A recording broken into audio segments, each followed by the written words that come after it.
All right, this is gonna be the one. All right. Hold on. Go.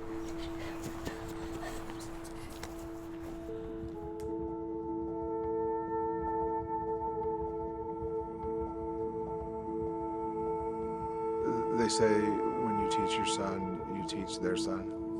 And so my whole mission here is to raise a good man. My dad is super nice. First, when you see him, he might look mean, but he's actually super nice. We're best friends. And he's funny. He makes me laugh all the time.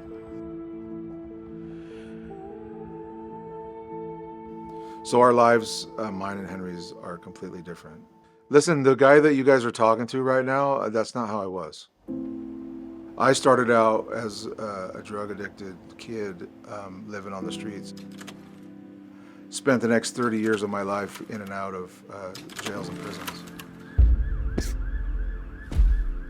If I wasn't in prison, I was on my way back to prison.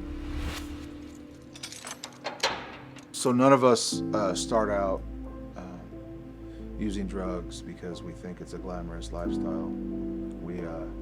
We start out using drugs because we're trying to self-medicate. You know, for me it was childhood trauma, depression, anxiety, whatever. When I found out that his mom was pregnant, I think she thought that I would be upset. She was like, "Wow, you took that a lot better than I thought you would." Because I had grown tired of that life, and I just knew as soon as she told me that what I wanted to do. We both turned ourselves in, and she went to prison for the next 7 years, and I did everything that I could do to show that I was a good place for him to go when he was born. You know, when a woman is in the Department of Corrections and pregnant, obviously immediately there's DHS involvement, and it's their determination whether the baby is released to was going to be released to me or to a third party. And so I had some work to do to show them that I was a different dude.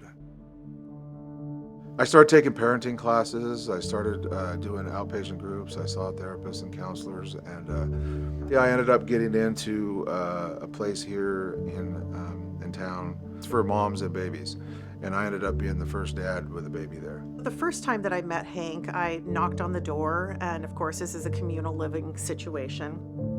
And Hank came to the door, and the first thing I noticed was this huge man. Billie would come to the house, I think it was every 2 weeks, and she would tell me about baby milestones and what to expect and stuff like that. I didn't know anything. I came from a completely different world, and I was a nervous wreck.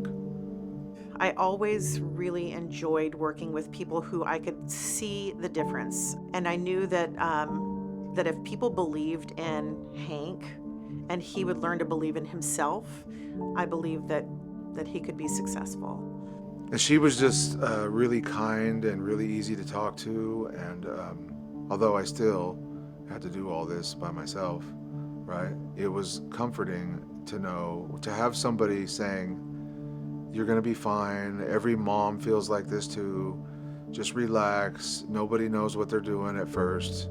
I worked with him every single week, and we worked on many things. I know at one point I even wrote a letter to child welfare. I had no idea if I was gonna get custody of him or not. And then I was going into my last class at Bridgeway, and my phone rang, and they said, somebody said, "Congratulations, Daddy." And they said, "Yeah, this is Washington County DHS, and your son has been born and he's healthy." And they said, "And you can come pick him up on Monday." And I never been a crier, especially for being like happy and relieved, and but everything, just like years of that just all came out.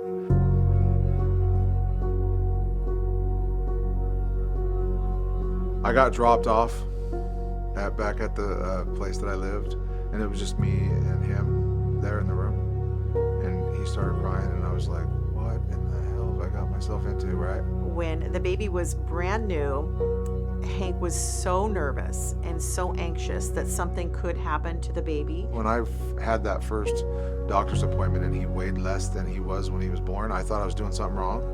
And I'm like, oh, I'm screwing this up. And she was like, no, you're good. They lose weight like that. It's fine. We had talked about purple crying. We had talked about SIDS and all of those things that, you know, as new parents, we have to learn about.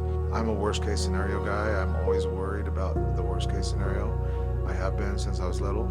So he was extremely anxious, and he used to have a little mirror he would put under Henry's nose. Every 10 minutes I would be awake and checking on him, and I had a little mirror and I would hold it up to him to see if he steamed it up. And Hank was trying to get a burp out of him, and he was not able to get a burp, and so I said, let me show you. Billie would tell me about tummy time and how to burp him and all the stuff.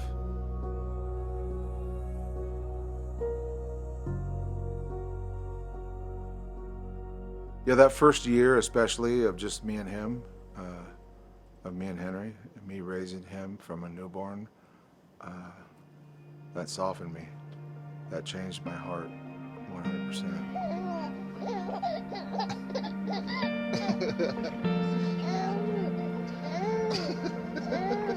I remember when you used to hate this, fellas. Give me your hands. Yay! Good job, Bubba.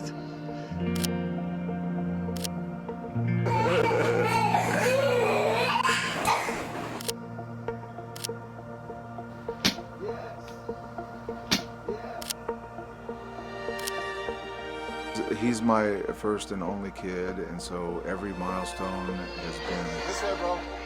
New since the beginning, and so I just been winging it.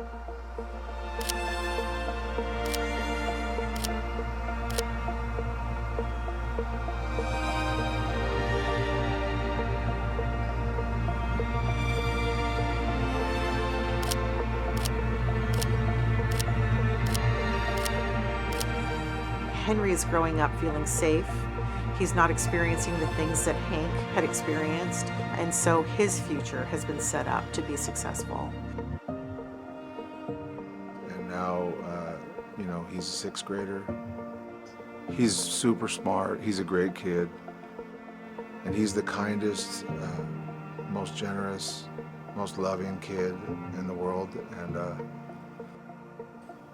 And that's the best feeling ever.